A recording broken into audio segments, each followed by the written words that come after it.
მოგესალმებით ძვირფასო ტელემაყურებლებო, დღეს ორშაბათია, საღამოს 8 საათი, მე კონსტანტინე ჯაფარიძე გახლავართ, გადაცემა ანალიზის დროის ავტორი და წამყვანი, ეთერშია TV+. დღეს ჩემთან სტუმრად იმყოფება პარტია საქართველოს თავმჯდომარე და ლიდერი ბატონი გიორგი ლილუაშვილი. მოგესალმებით ბატონო გიორგი და მადლობა რომ კიდევ მოგზანდით ჩვენს ტელევიზიაში და ჩემს გადაცემაში. მოგესალმებით, მივესალმები მაყურებელს, დიდი მადლობა მოწვევისთვის. რამდენჯერაც მოგვიწევთ, იმდენჯერ მოვალთ ასე რომ. გაიხარე ბატონო გიორგი, მოგეხსენებათ რომ 10 მაისიდან თბილისში მოსაუბრნელია არეულობები, დესტაბილიზაცია ოპოზიციის მხრიდან და ეს დესტაბილიზაცია, ამ დესტაბილიზაციის მისია არის მათთვის ამ მთავრობის შეცვლა და დამხობა. მინდა ვიტრიალოთ ამ თემის გარშემო და გამოვარცოთ, გამვიხილოთ ეს თემები, თუ რა შეიძლება მოხდეს უახლოეს დღეებში 26 მაისის ჩათვლით. ახლა კითხვები იქნება რა თქმა უნდა პოლიტიკური ძალზე. საინტერესო თემა არის, მაგრამ მე ვიტყოდი რომ ოპოზიცია საქართველოში ცოტა ისეთი ნათქვამი არის, რეალურად ხელისუფლების მხრიდან ხდება გარკვეული ასე რომ ვთქვათ, არეულობების დაგეგმა.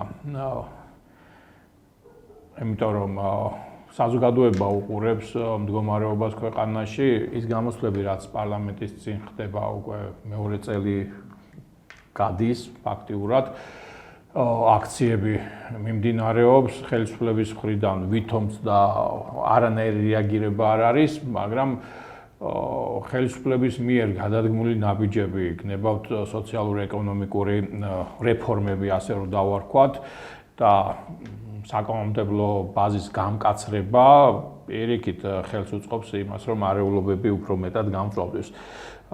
რომ არა ხელისუფლება ეს პრობლემებიც არ შეიქმნებოდა და სავარაუდოდ ხელისუფლება თავად გეგმავს ვადამდელი არჩევნების ჩატარებას და ამისთვის თვითონვე საფუძველს ქმნის იმისათვის, რომ არეულობები შეიქმნას ქვეყანაში თუ არა. ოპოზიციის მხრიდან ახლა იმის არ იყოს პრეზიდენტის სასახლის აღების თემა ცოტა ესეთი სასაცილოც კი იყო. მე ვიტყვი რომ პირადად ვიმყოფებოდი იქ სრულიად შემთხვევით მოხდი იმ მომენტში, მაგრამ ეპიცენტრში აღმოჩნდი და ის გობი მართლაც თავისით გადავარდა და დიდი აჟიოტაჟი არ ყოფილა. თანის პოლიციაც წინასწარ მომზადებული იყო და თუ იქ იდგა გამზადებული რაზმი, ღობის გადავარდნას კი არ უნდა დალოდებოდა, წინ უნდა ჩაეყენებიათ და შესაბამისად შემოსაზღვრა უნდა გაეკეთებიათ და არეულობა და ის დაპირისპირება აღარ მოხდებოდა ისეთი სახით, როგორიც შემდგომში განვითარდა, იმიტომ რომ ამას პროვოცირება მოუწყო თვითონ ხელისუფლება. დღესაც რა პროცესებიც მიმდინარეობს, ეს არის ხელისუფლებიდან გამომდინარე. ხელისუფლება ახორციელებს ამ პროვოცირებებს, მშვიდობიანი აქციის მონაწილეების დაკავება თუნდაც ის რომ ტროტუარზე კაცი დგას და იმას იჭერ.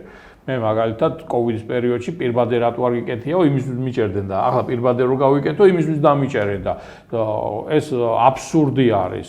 ასევე მოუმზადებელი პოლიციის თანამშრომლები არ შეიძლება მიტინგების და აქციების პერიოდში გამოიყვანო გამოუცდელი, ასე რომ ვთქვათ, ახალბედა პოლიციელები, რომლებიც თვითონაც გამოუცდელები არიან, ცოდნაც არ აქვს შესაბამისი და შესაბამისად პროვოკაციას უფრო მეტად წამოეგებიან, ვისი მხრიდანაც არ უნდა იყოს და შესაბამისად ეს დაპირისპირება მოხდება და ამას ხელისუფლება აკეთებს. აი მაგალითად მე გავიხსენებდი, როდესაც 7 ნოემბრის აქცია იყო მიშას პერიოდში, წვევამდელები გამოიყვანა მიშამ და არენა თავისუფლების მოედანთან და იქ მოქალაქეებსა და წვევამდელებს შორის ჩხუბი მოხდა და ამას მოყვა მე სერიოზული დაპირისპირება, მოქალაქეების ცემა და ტყეპა და ასე შემდეგ და სხვერპლის მოყვა მე ამ ყველაფერს და ანუ ეს ხელისუფლებიდან გამომდინარეობს ეს ყველაფერი. და მიზანმიმართულად ხდება, ეს არ არის შემთხვევითობა. ამიტომ, როდესაც ჩვენ ვსაუბრობთ, რომ რაღაცა იგეგმება, ეს დაგეგმილია უკვე და ემზადებიან იმისთვის, რომ შესაბამისი წინაპირობა შეიქმნას, რომ გაამართლოს ქართულმა ოცნებამ ვადამდელი არჩევნების ჩატარება. თუნდაც აგერ გენერალ სიმუსი რო ყავს ჩვენ ახლა უკვე ყოფილი უშიშროების მინისტრი რის მინისტრად გადაიყვანეს სიმართლე გითხრათ ვერ გავიგე დავაწინაურეთო მაგრამ ფაქტი ის არის რომ აქ ოპოზიციას უნდათ რაღაცა დააბრალონ ოპოზიცია არაფერ შუაში არ არის ამ დროს თავად ხელისუფლება დღეს ხელისუფლებაში მყოფი ადამიანები ახორციელებენ ამ ყველაფერს და ისევ და ისევ ის მაფიოზური სტრუქტურები თუნდაც ის მომენტი რომ საარჩევნო კოდექსი არის თავიდან ბოლომდე შეცვლილი და ამაზე კაცშვილი არ საუბრობს ანუ ძველი გააუქმეს საპრეზიდენტო არჩევნები რო ჩაატარეს თვითონ საპრეზიდენტო არჩევნები ძველი საარჩევნო კოდექსი საერთოდ გააუქმეს და ახალი შემოიტანეს და ამ დროს კაცშვილი არა ამ ახალ საარჩევნო კოდექსთან დაკავშირებით ვინმე დამჯდარი იყო ესაუბრა თუნდაც ის დებატები რომ დანიშნეს და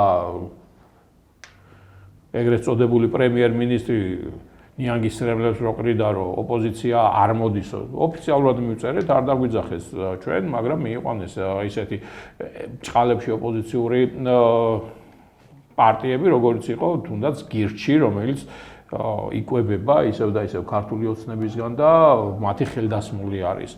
და ასეთი პარტიები, რომლებიც მათთან არიან გარიგებაში, ისეთ პარტიებს უძახიან და ჩვენ რატომღაც როდესაც საუბრობთ სამართლიანობაზე, როდესაც საუბრობთ სასამართლო რეფორმებზე, როდესაც საუბრობთ საარჩევნო ადმინისტრაციაზე და ასე შემდეგ, ეს არ მოწონთ.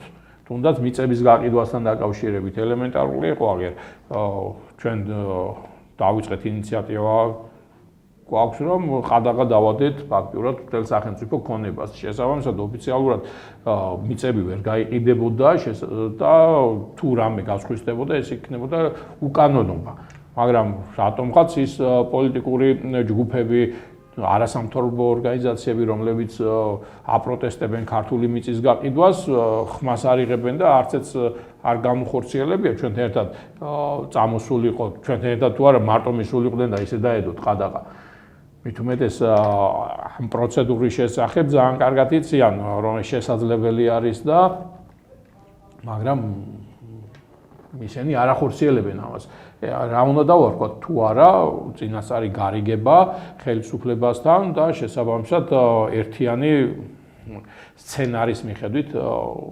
თამაში რაც ხდება მე ხაზს გავუსვავ რომ აქციაზე მონაწილეები ვინც არიან იქ სტუდენტები არიან ძალიან კარგი ახალგაზრდობა იზრდება ახალი თაობა მოდის საგად მოაზროვნე თაობა მოდის და იმათ არ უნდა ზუსტად აი ამ ჩამყაყებულ პროსაბჭოურ სახელმწიფოში ცხოვრება მათ უნდათ თანამედროვე ევროპულ ღირსეულ სახელმწიფოში ცხოვრება და ამას პროვოცირებებს უკეთებს ხელისუფლება იჭერენ უდანაშაულო ადამიანებს და შესაბამისად რა თქმა უნდა მას უკმაყოფილება მოყვება და არეულობას ზუსტად ეს უკმაყოფილება იწვევს და როდესაც საუბრობთ რომ ოპოზიციას ვაბრალებთ რაღაცას არაფერი არ აქვს ოპოზიციაზე დასაბრალებელი აქ არის ზუსტად აი ეს ბანდები რომლებიც არიან მოკალათებული ხელისუფლებაში ისინი აწყობენ არეულობას და ისინი გეგმავენ იმ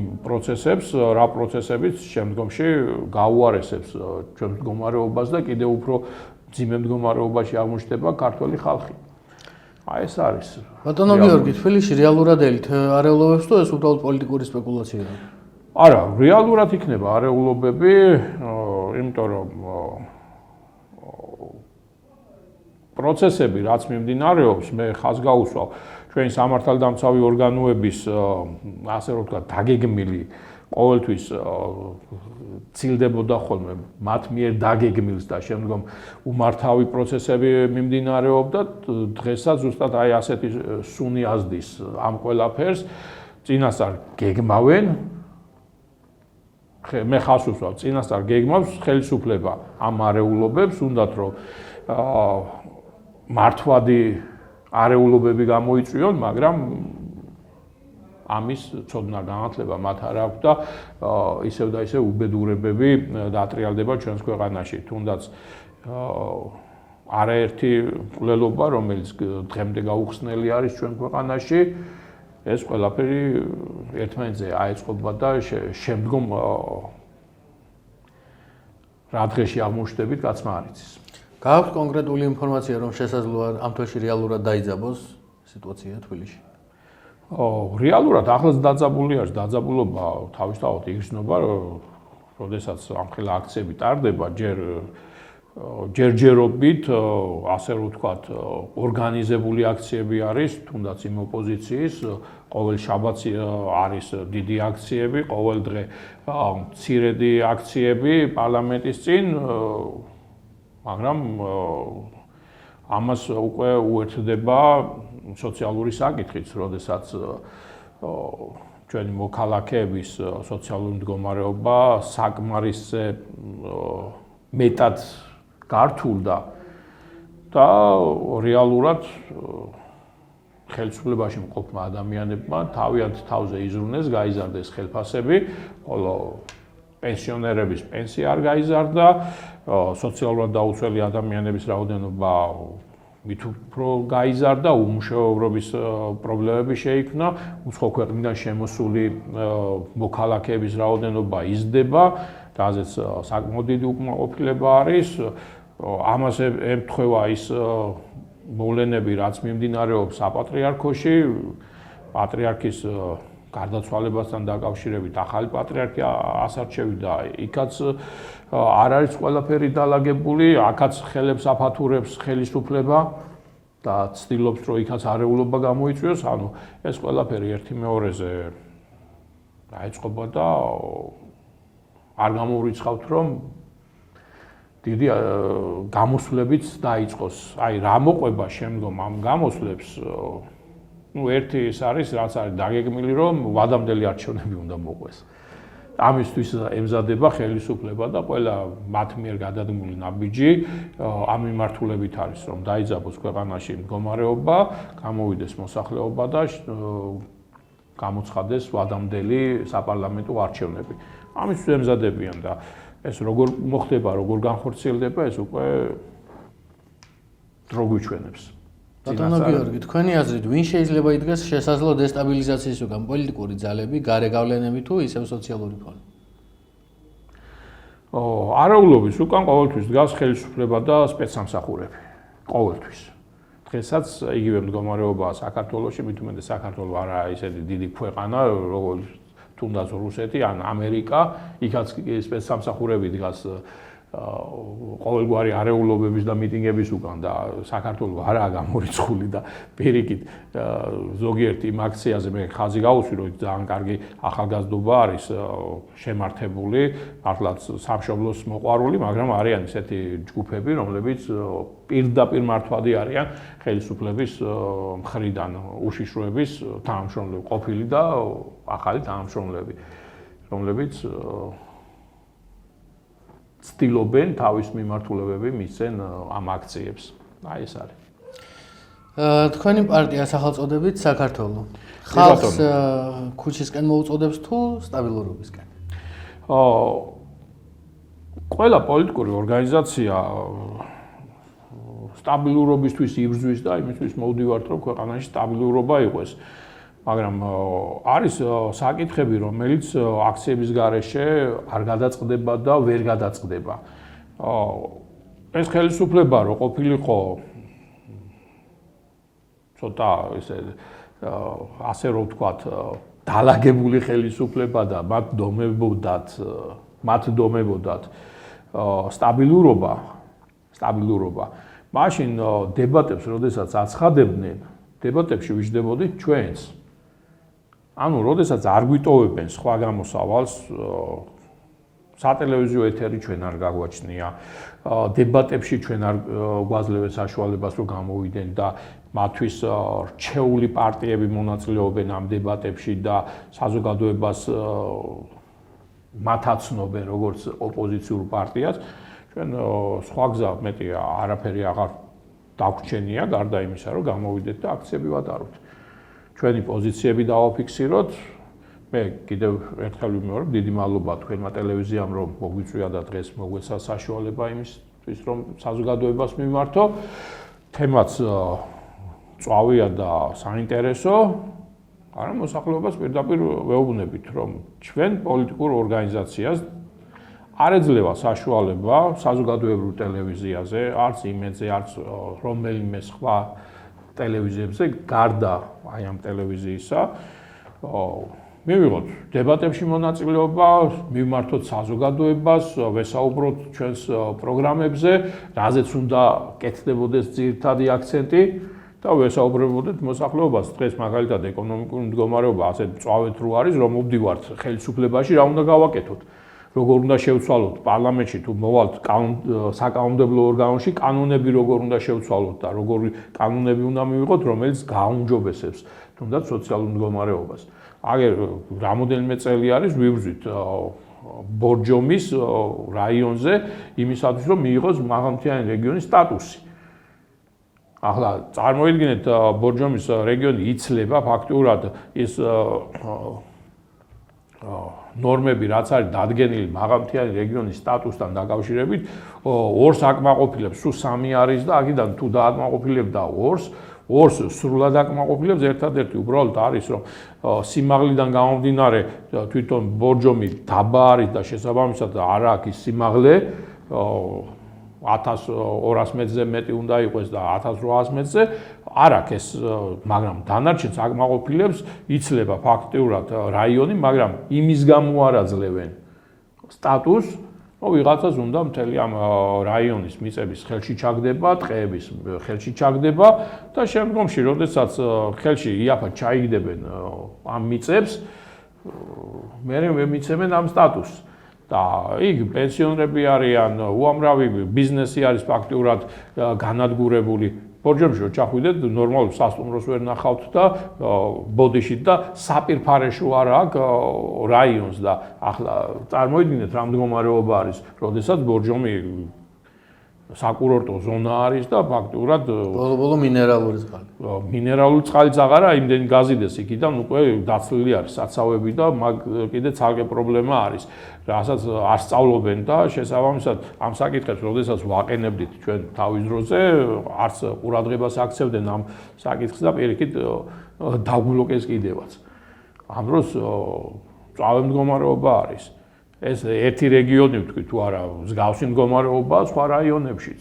აჭარაში, რა ვიცი, ყველა რეგიონში რა, სამეგრელოში, რომელი ვთქვა, კახეთი, გურია, სვანეთი, რა ვიცი, ყველგან სერიოზული ეკონომიკური პრობლემები არის. საშინელება ხდება.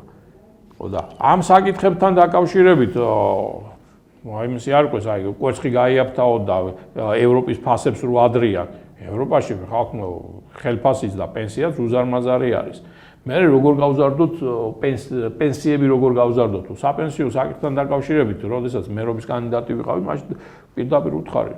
საპენსიო ფონდი, რომელიც 7 მილიარდ ლარზე მეტი არის უკვე და ამათმა ადგენდა სხვა ქვეყნის კომპანიებში და დაიწყეს ინვესტიცია, ანუ აქციები იყიდეს სხვა კომპანიების, ამერიკული კომპანიების, A-Plus იმის, ხო, A-Plus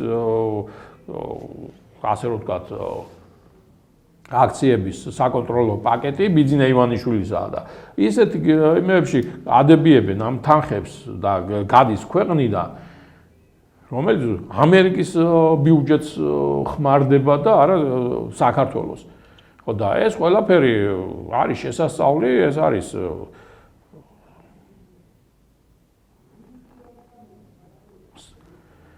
და ამიტომ თუ ეს პროცესები ასე გაგრძელდება,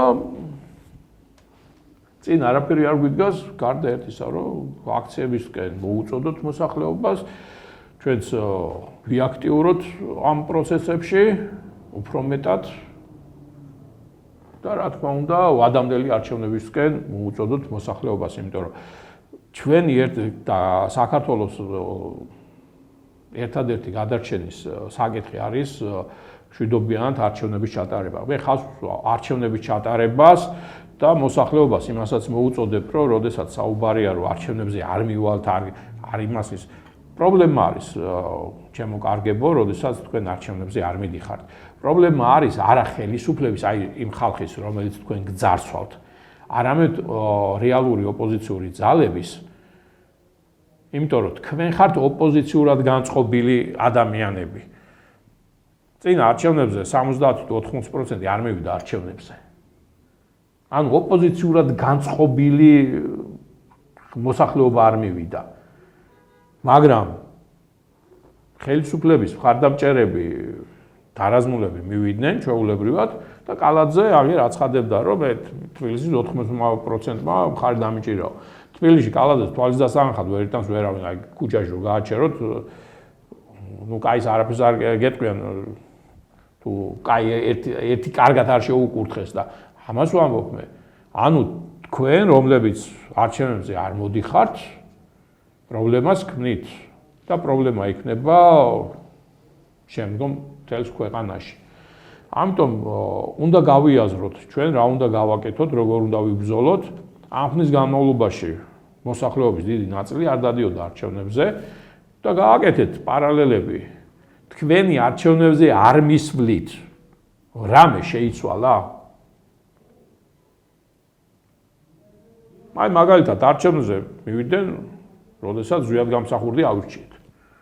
მთელი მოსახლეობა დაირაზმა, მივიდა.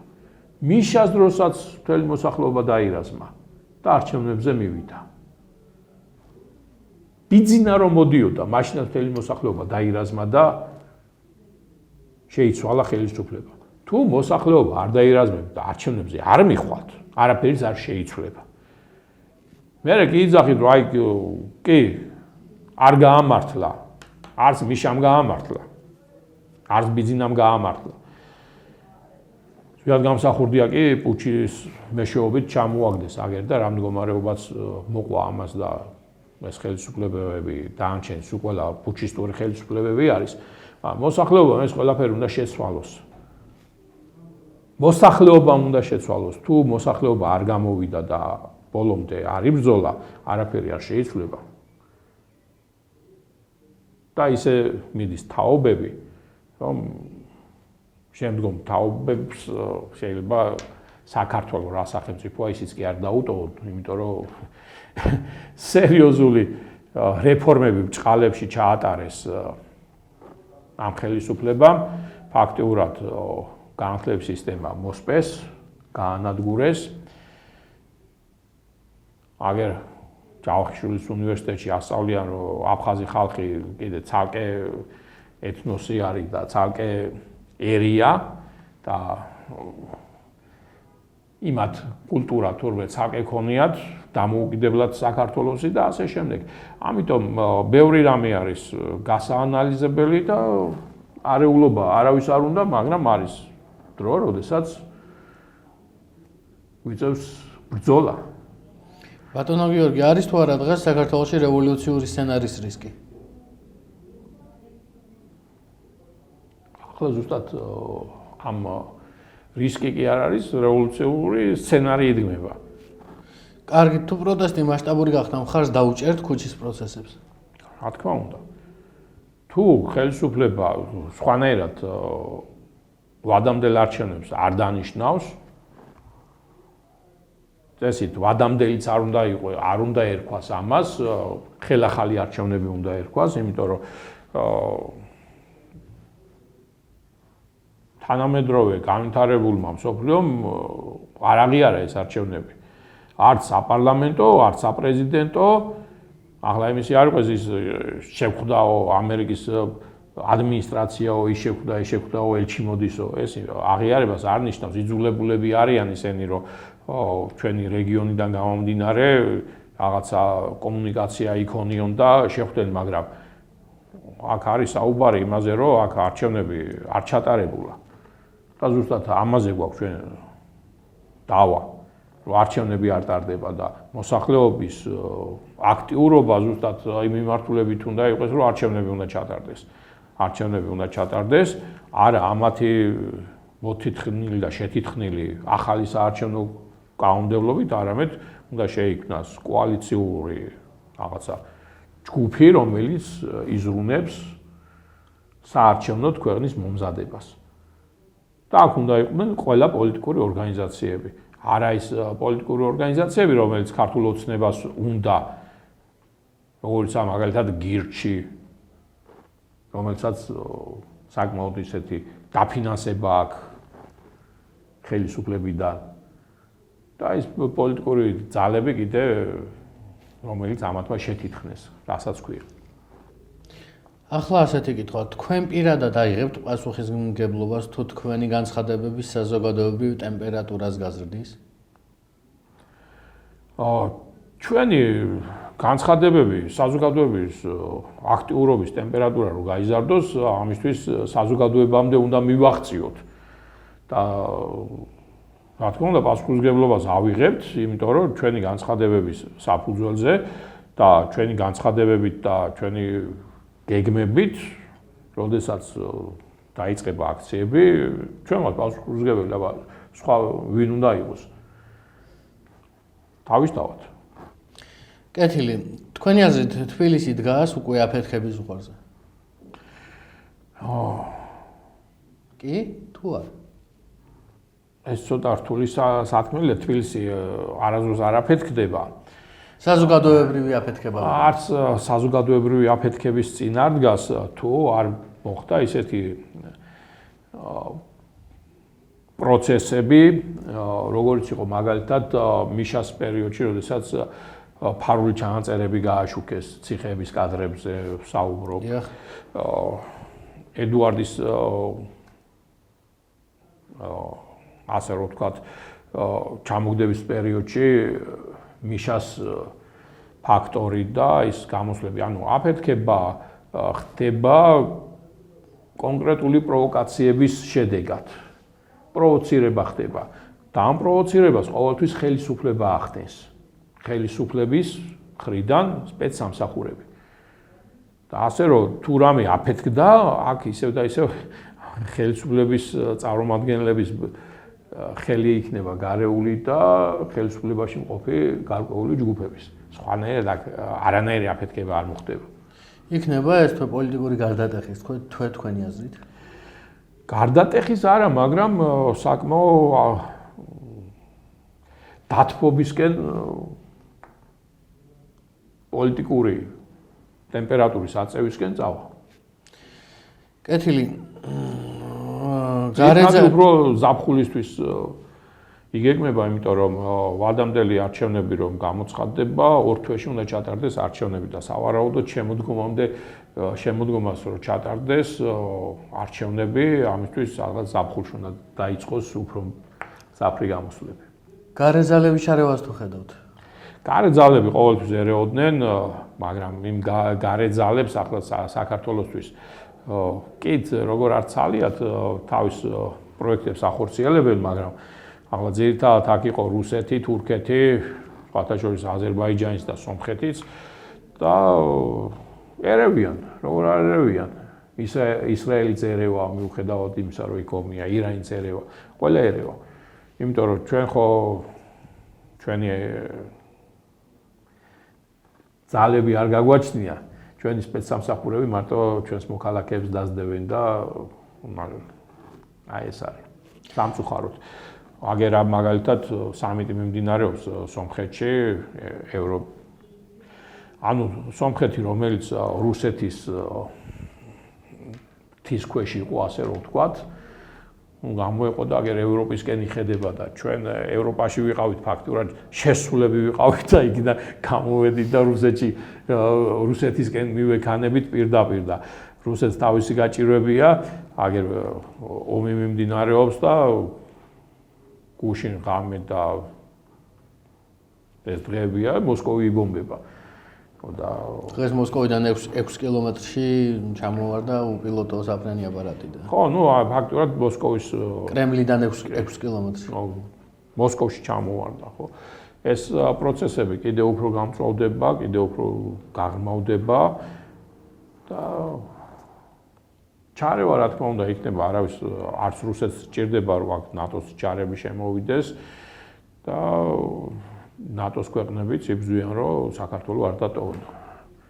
იმიტომ რომ თუნდაც სომხეთთან ურთიერთობაში ჭირდებათ.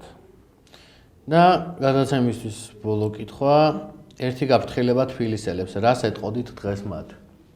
აი ამ თემასთან დაკავშირებით, რაზეც ვისაუბრეთ მთელი ამ გადაცემის თბილისელებს რას ვეტყოდი და უფრო მეტად იაქტიურეთ, იმიტომ რომ გინდათ არ გინდათ პოლიტიკა ახლა ყველა იძახს რომ მე პოლიტიკაში არ ვერევი. პოლიტიკა ერევა თქვენ ცხოვრებაში სამწუხაროდ, არც მე სურვილი არ მაქვს პოლიტიკაში ვიყო, მაგრამ იზოლებული გამხარდეს რომ პოლიტიკურ ასპარეზზე გამოსულიყავი და მებრძოლა თუ არა ჩემი პროფესიით ექიმი ვარ და ვიმუშავებდი.